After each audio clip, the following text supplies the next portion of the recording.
Good morning guys, in front of me is Doogee V Max and let me show you how to change wallpaper on this device.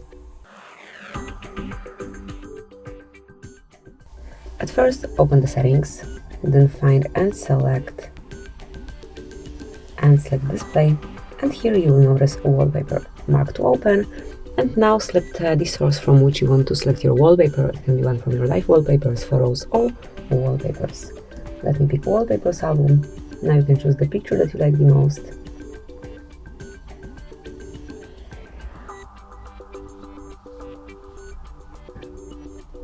And let me choose, for example, this one. Once you want to apply it, just click on set wallpaper and then decide if it's for your home screen only, just your lock screen, or both of them. Let me pick both.